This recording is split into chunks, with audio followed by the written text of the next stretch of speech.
Good afternoon. My name is Charles McKnight, and on behalf of the Department of Music and the Cultural and Special Events Committee of the University, I welcome you to this, our second Applied Music Performance Hour. At the beginning of the semester, we have three special guests in these hours, and today we have someone that I think you'll very much enjoy meeting and talking with. A couple of reminders before I introduce our speaker. For those of you enrolled in Applied Music, make sure you remember to sign in on the sheets down here on the front of the stage. And for those of you who are visiting with us, as you leave the auditorium, on the table just outside the door, there are some brochures with a schedule of events for the music department, and we hope you'll pick up one of those. Also, a reminder that on Saturday afternoon, the 20th of September, there is a special reception for our friends of music, and there's information on that out there as well. And so now I would like to introduce to you Dr. Robert Moog. What can I say about him in a few words? Inventor, distinguished alumni of Cornell University. Get the plug in. Bob? Thanks, Joe.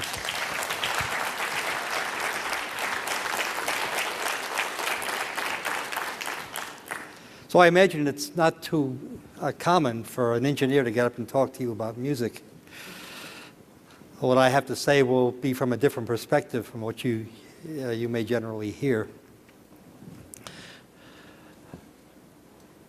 I've been in the profession of designing electronic musical instruments for my entire adult life.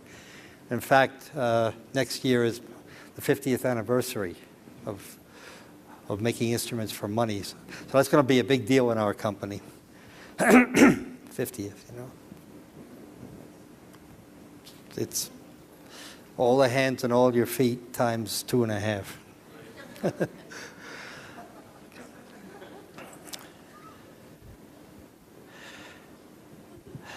I take applied music to mean musical performance to supply a need. And today, we're surrounded by music. Music is in many forms. It's in an MP3 player that you can carry like a pack of cigarettes and listen to music alone. It's in the background of the films and videos that you see. It's a jazz performance in a club. It's a touring group that comes with smoke machines and lights, you know, truckfuls of them, and whips up an audience of 10 or 20,000 people. And yes, there are musicians playing at weddings, bar mitzvahs and funerals. There are musicians playing in church just as they have been for the last several thousand years.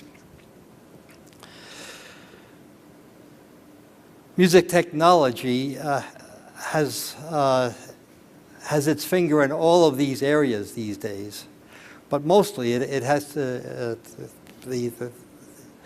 most of the new music technology has to do with making music and distributing it digitally, which is different from live performance. I don't want to talk about that. I want to focus instead on live performance, on performance instruments, including electronic performance instruments. Now, sure, you know, some performance instruments are digital, but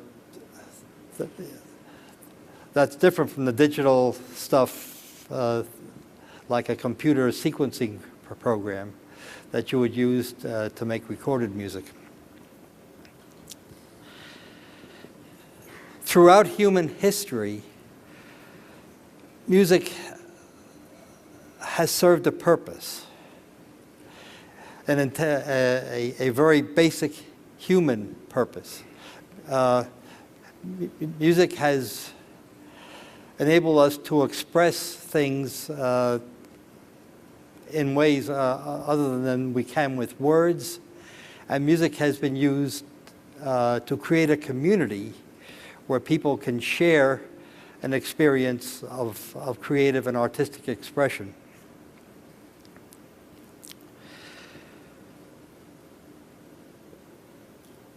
I've had opportunities throughout the years to notice what happens when a group of musicians gets together with or without an audience and plays while listening to each other.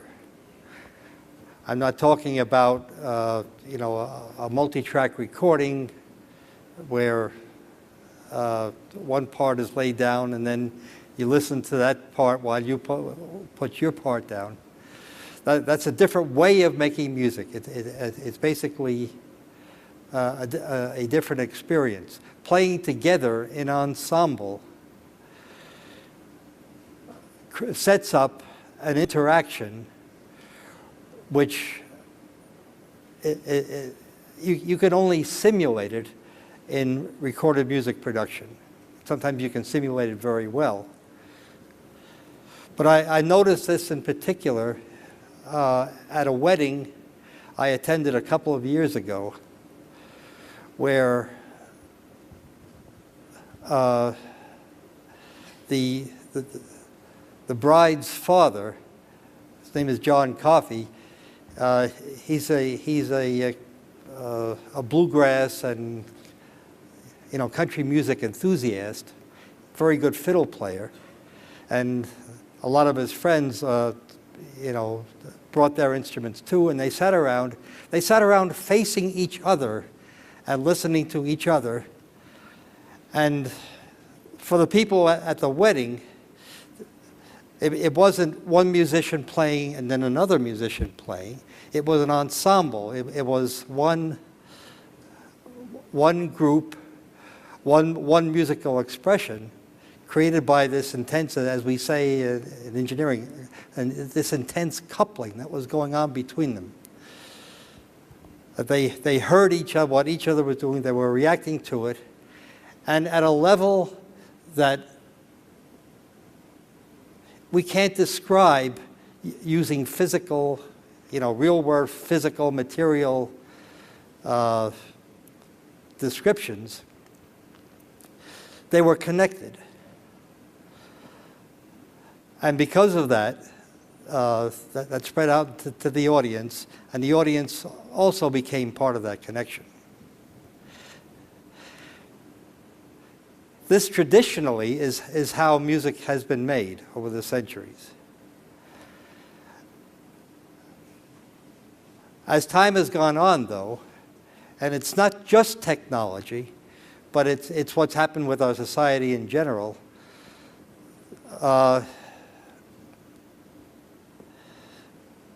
the importance of this ensemble playing, the importance of establishing a community has decreased. First, the radio separated the music producers from the audience. And my friend John Coffey pointed out something that I found really interesting. And that is that at Grand Ole Opry in Nashville,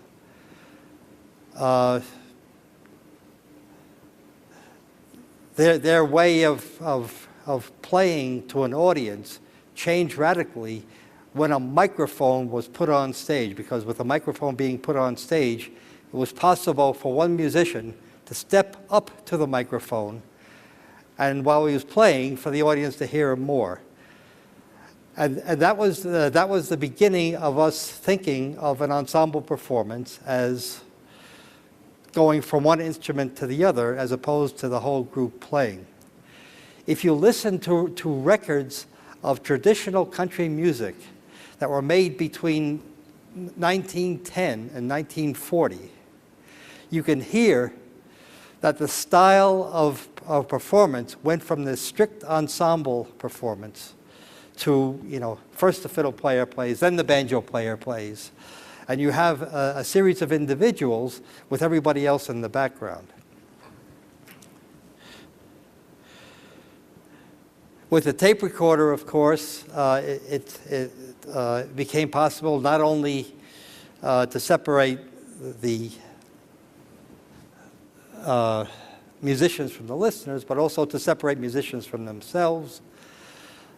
The personal sound systems, everybody has one now, created a further separation where if I'm listening, there's nobody else who's sharing that with me right then. And all this is fine. You know, I'm not up here to tell you that what you're studying here as musicians in UNCA, there's something wrong with it. It's that with musical skills, I think you have a certain obligation to society to participate in community events, especially ensemble performance. And with that background, that little sermon, I'd like to say that the two instruments that you see here are performance instruments. Yes, they're high-tech. Yes, they're state-of-the-art. And yes, you can include them in music making that does fragment and does separate musicians. But these two instruments, the theremin and the keyboard synthesizer, the Minimoog here, have all the components you need to play expressively and in real time as musicians have throughout human history.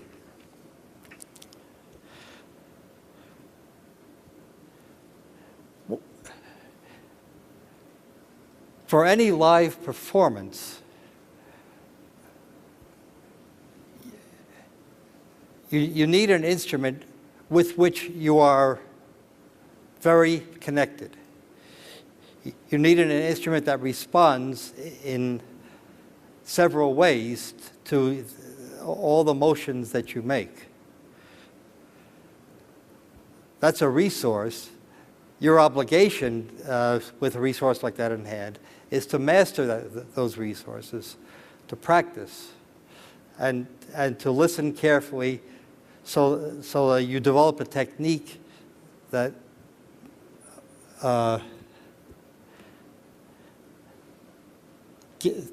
gives sound expression to exactly your feelings and exactly your vision of the music.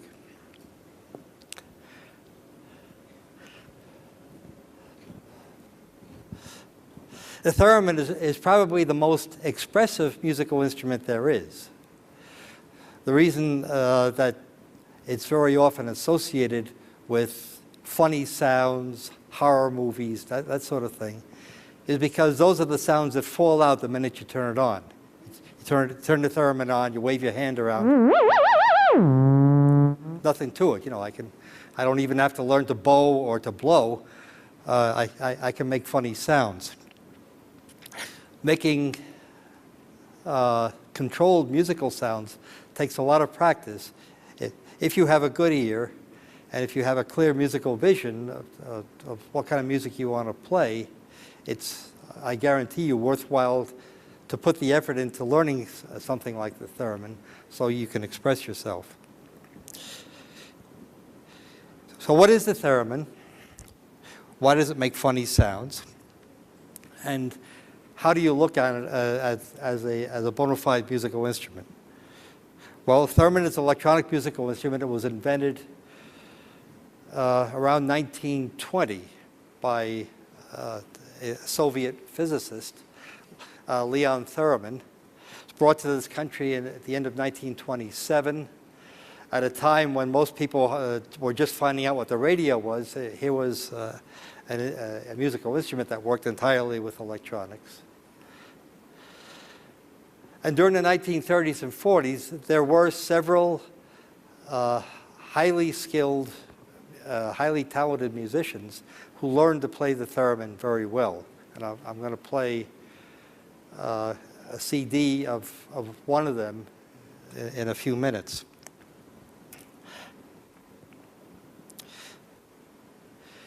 You play the theremin without touching it.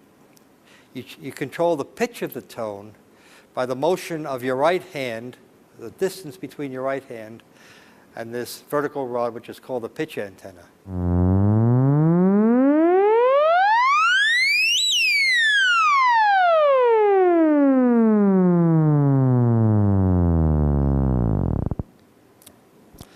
And you control the loudness with your left hand. The closer I get my left hand to this loop here, the softer the sound will get. As I bring my hand away, the sound will get louder.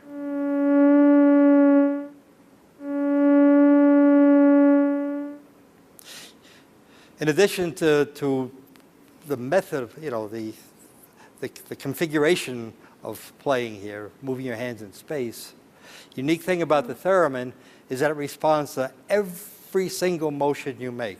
And that's why it's the most expressive instrument. All you have to do is move your hands in the right way, and you'll get literally any kind of music you want.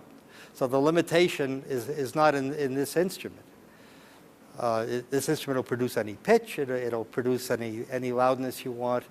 It covers a 5-octave range, and it'll respond as fast, in fact faster, than I could possibly move my hands. Basic technique for playing melodic material involves use of a vibrato, just as a violinist does or a singer does. I move my hand, my right hand like this, that will introduce a vibrato.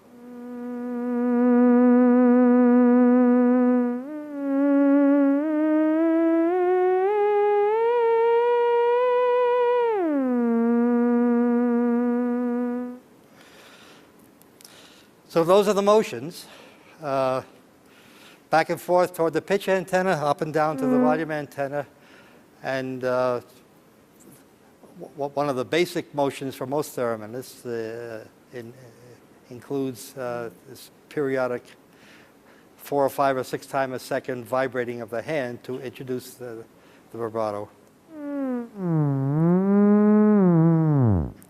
See if I can play something you'll recognize.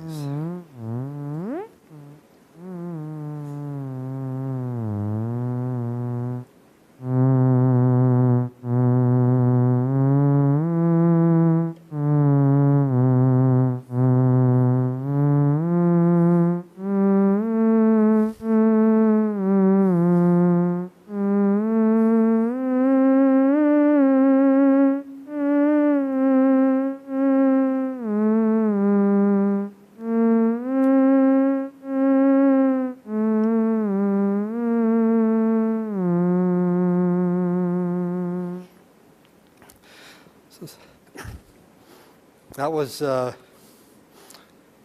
you recognize that? That was when the Saints come marching in. Okay. I don't practice as much as I should.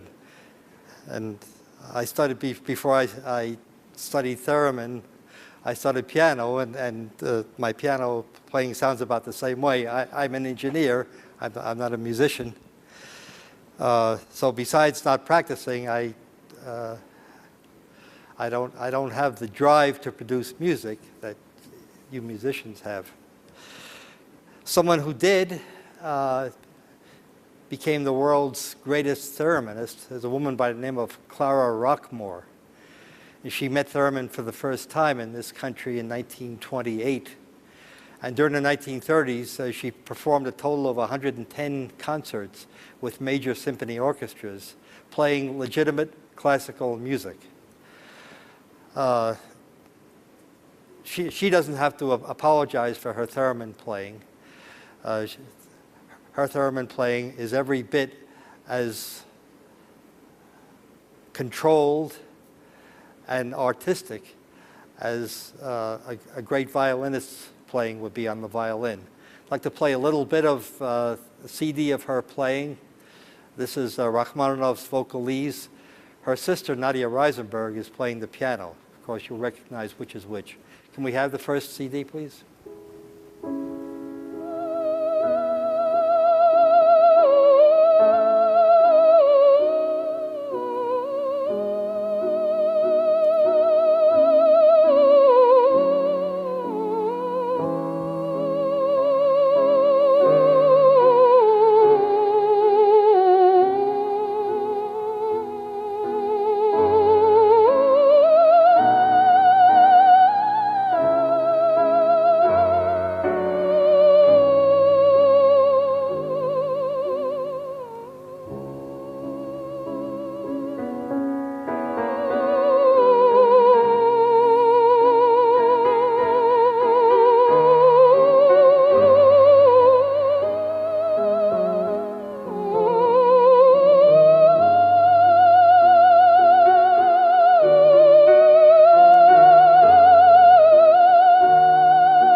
next example I'm going to play for you,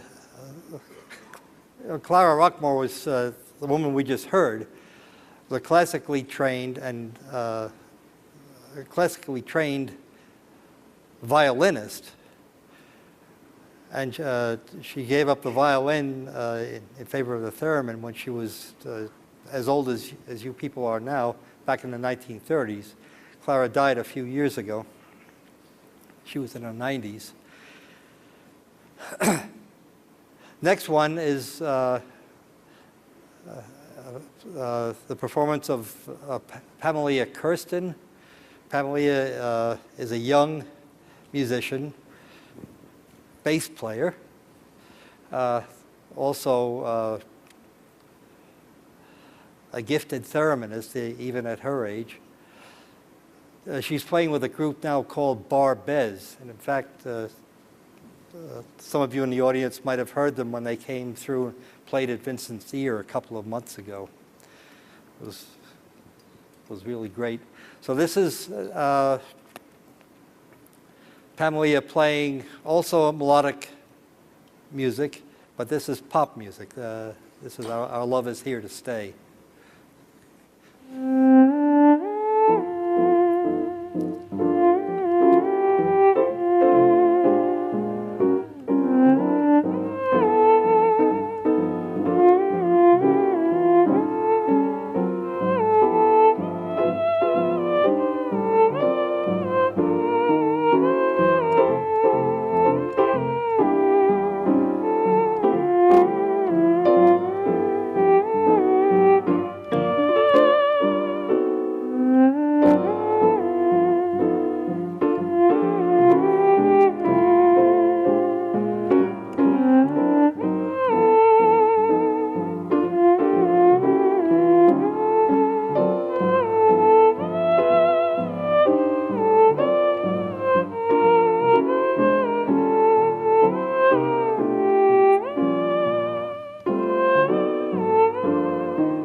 Musicians have discovered that melodic material is not the only thing you can produce on the theremin. I think the first musicians who discovered that were the ones who made music for science fiction and horror movies. It was used there for spooky sound effects. Experimental musicians since then have been intrigued with the theremin.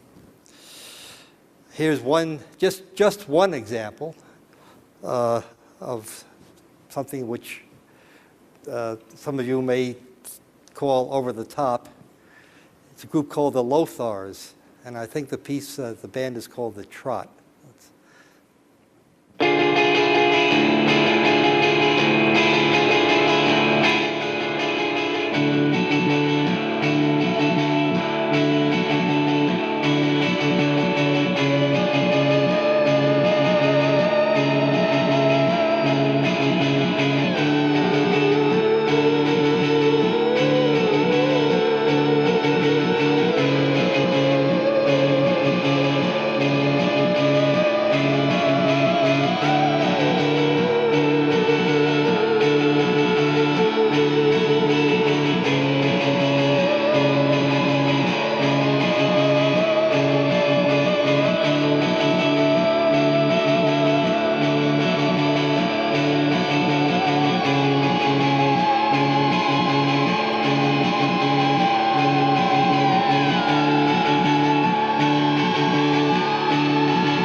So there are three very different uses of the theremin. These are all recordings of live performances. They all involve other instruments as well, so they're ensemble performances. And they're all, in their own way, expressive. And you consider that this instrument is really very simple. I can describe in 2 or 3 sentences how you play it. You control pitch this way, you control volume that way, and from there on, the rest is practice. Somebody asked a rabbi once to sum up the Bible while standing on one foot. He said, it's very simple. Love your neighbor as yourself, the rest is practice. Well, the same thing here. You know, this is pitch, that's volume, the rest is practice. It's hard work. But it's a hard work you have to put into any instrument, whether it's a guitar, bass, clarinet, trumpet, singing. If you're going to be as expressive as you need to be for other people to be drawn in to your musical vision.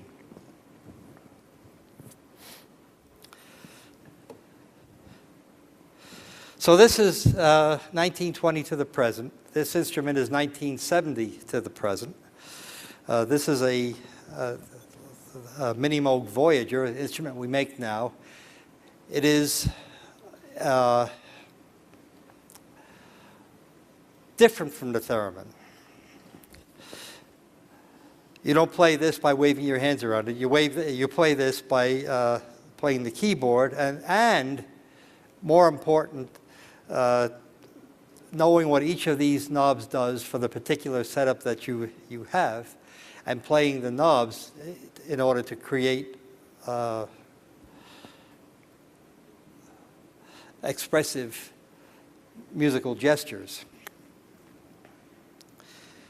Mini Moog was developed from modular analog synthesizers.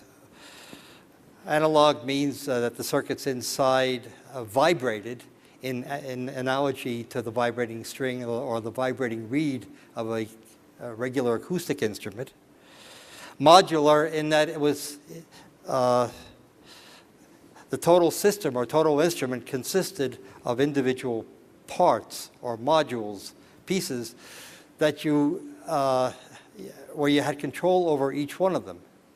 Now with something like a guitar, the whole guitar makes the sound. You can't reach in and change how the body is.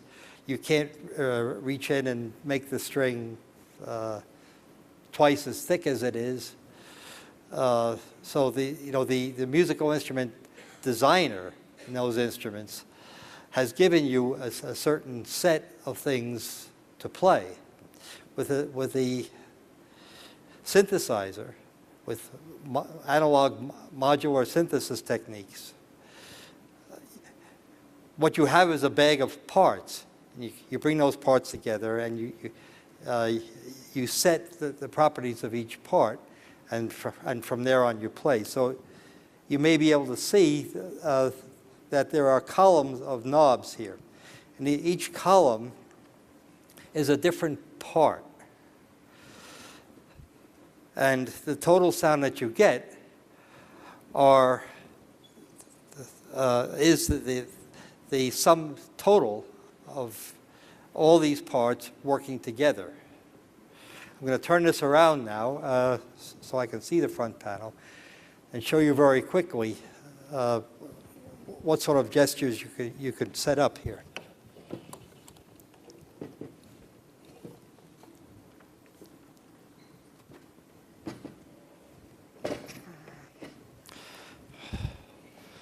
Okay.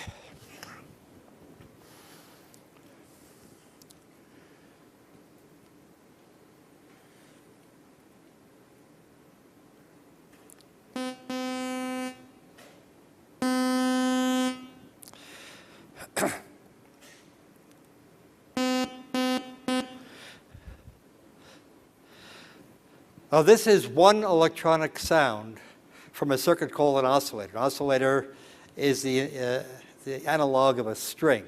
It's vibrating. If I slow down the vibration, you'll actually be able to hear the individual clicks.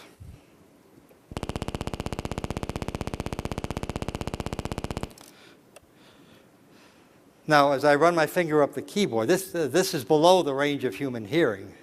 It's lower than bass. You hear the individual pulses. So I run my finger up the keyboard, you'll hear that from first as a bass tone, and then over a range of about 3.5 octaves here, or 4 octaves, you'll hear it come close to middle C.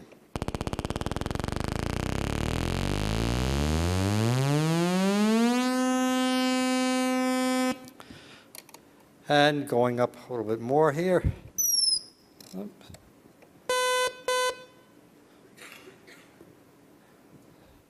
This is an octave above middle C.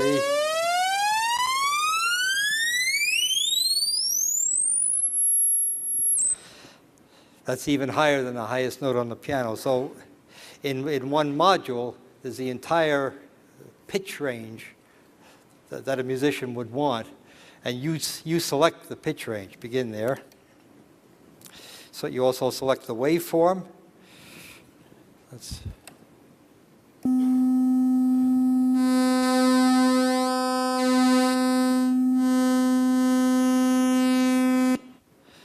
turn on another oscillator.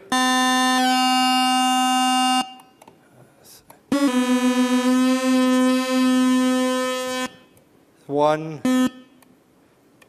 two, together.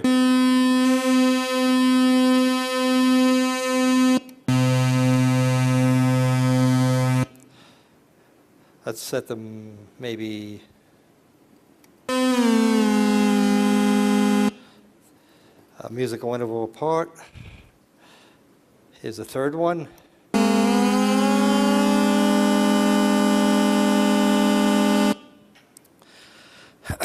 So now I produce a composite musical tone out of 3 oscillators, 3 vibrations. Pass that through a mixer, which combines them. I've already done that. And now we're going to filter them. We're going to remove some of the overtones and leave others in.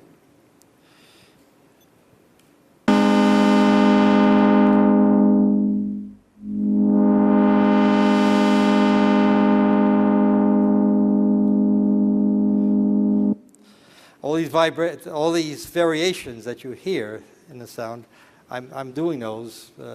Nothing is pre-programmed yet. Now I'll set another module here to open and close the filter every time I press a key.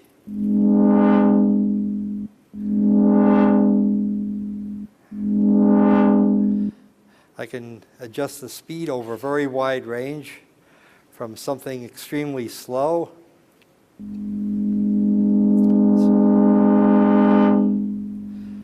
to something so fast that you can hardly hear the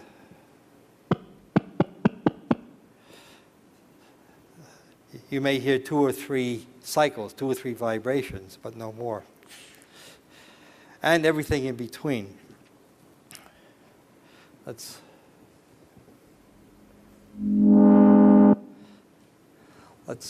select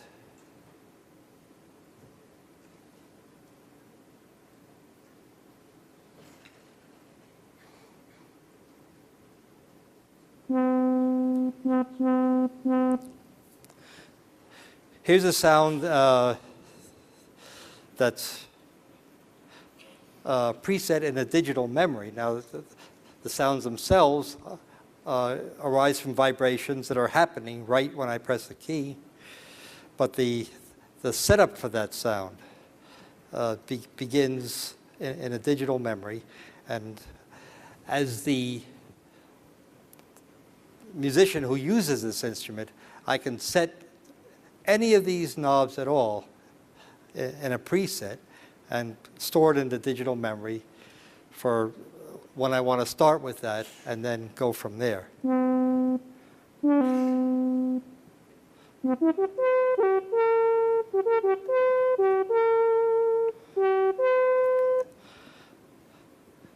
this instrument is not for playing chords. It's not an organ and it's not a piano. This is a solo instrument, playing one note at a time. The one note may be made up of 2 or 3 oscillator tones, but it's one note. And part of my technique is keyboard playing of that one note, but for that I usually use my right hand. For the left hand, I'm introducing variations here. I'm introducing a vibrato with one of the wheels on the side. Here I'm, by turning this knob, I'm changing the speed of the vibrato.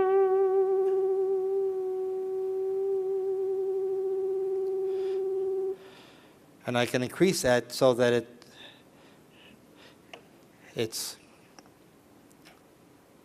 more than a vibrato. It actually breaks the sound up and creates a musical texture rather than a pure pitch.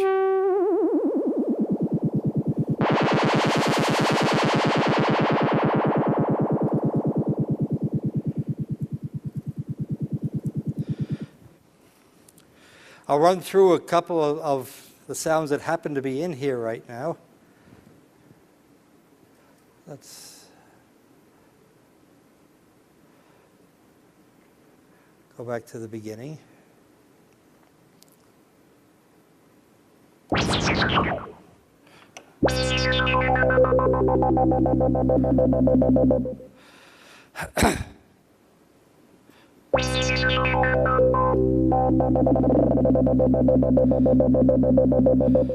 Here's another one.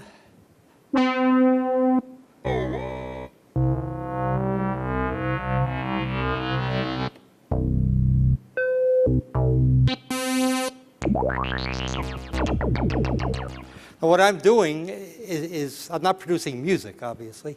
I'm showing you the range of sounds that you can set up on this. And once you've set it up, you vary any of the parameters that determine that sound. There are a lot of them. There are, I don't know, 30 or 32 knobs that you turn. There are about half that many switches. And then what the wheels do here, the things that I manipulate with my left hand,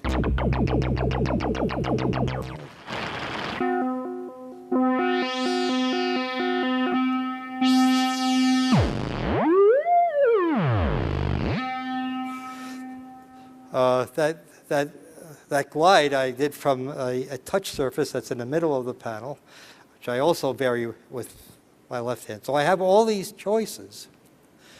And just by going for, taking the choices at random, I can make a very wide variety of sound. That's not music, though. The way I get music out of this as a musician is I study not only the fingering on a keyboard and practice that, but also turning these knobs. And the exercises there are not just, grab a knob and turn it, but the exercises there are more intellectual. That whenever you play an instrument like this, you constantly have a model of the sound in your mind. And from that model, all this becomes instinctual. You don't have to sit and figure out and talk to yourself and stop playing in the meantime. All this becomes instinctual, that from that model, you know which knob to reach for and how to turn it.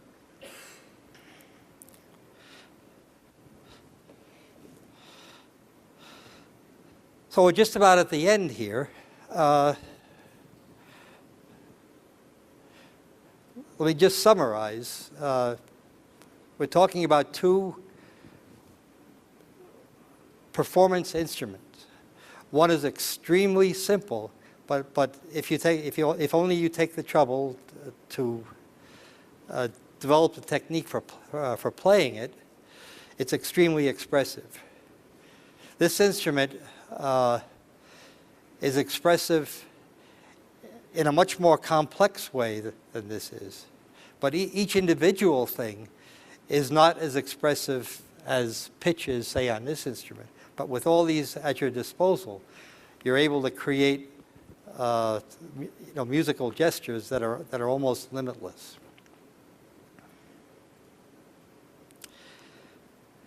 We have 5 minutes or so for questions. I'll be glad to stay after the 10 minutes after end of the period for those of you who want to come up and try this and ask more questions. But are there any questions now about anything I've said?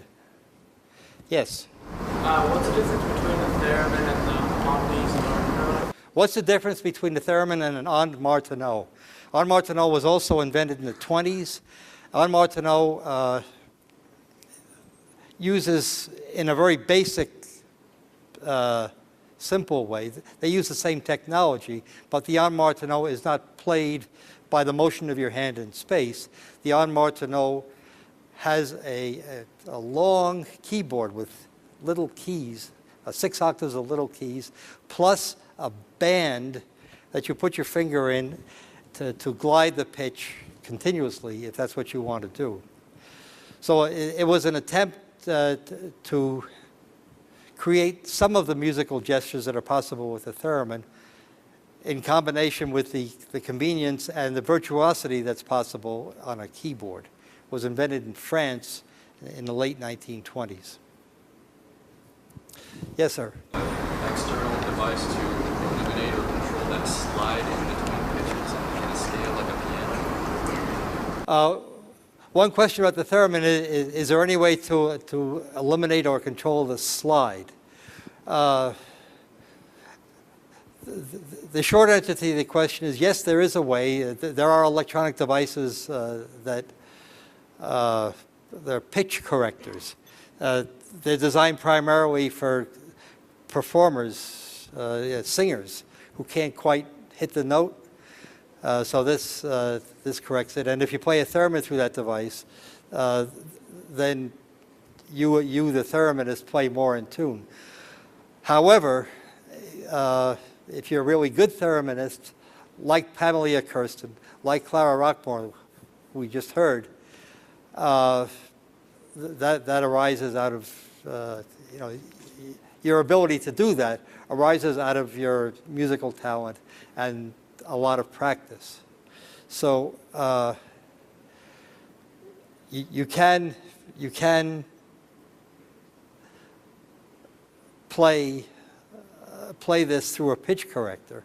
It won't sound like a theremin, and it'll be something that is in between your playing and what you should be controlling and what the instrument is actually doing. Yeah. Has there ever been a theremin choir? Has there ever been a theremin choir? Leon Theremin himself had a performance of 10 thereminists at Town Hall in New York City in the 1930s, and I participated in one with 14 thereminists. But it's hard. It's hard to get 10 thereminists together, all of whom are good musicians, good thereminists. And there are certain technical difficulties, too. Sometimes that many theremins interact. So it has been done, but it's not common. Yes? The theremin, is it directional, or can I, as a left-handed person, stand on the other side of it and do it in the mirror? Is the theremin directional? No, it is not. If you're a left-handed thereminist, you can stand here and play it too. Pamela Kirsten is left-handed. Her theremin was built especially for her. We've built, I don't know, half a dozen or so theremins for left-handed people, just so you don't have to stand on the back of the instrument, you can stand in front of it. Yes? I was curious why the mini mode is monophonic. Is that a necessity of the circuitry, or was that just a design choice? What's that? So that it can only play one note at a time? The question is, why can a mini mode play only one note at a time? Well, it takes a lot of electronic circuitry. In analog technology, it takes a lot of circuitry to process one musical event, one note. There have been polyphonic analog synthesizers. That means they play chords, but their signal paths for each note are much simpler than what's in here. You know, playing a lead line or playing an expressive bass line or an expressive effect is a complicated gesture. It's different from playing chords.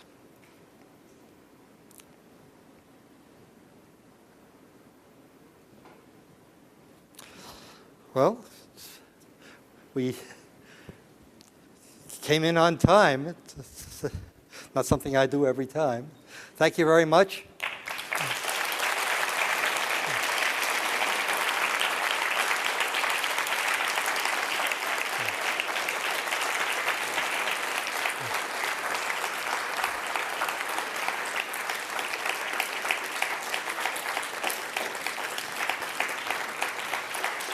Now go out and practice.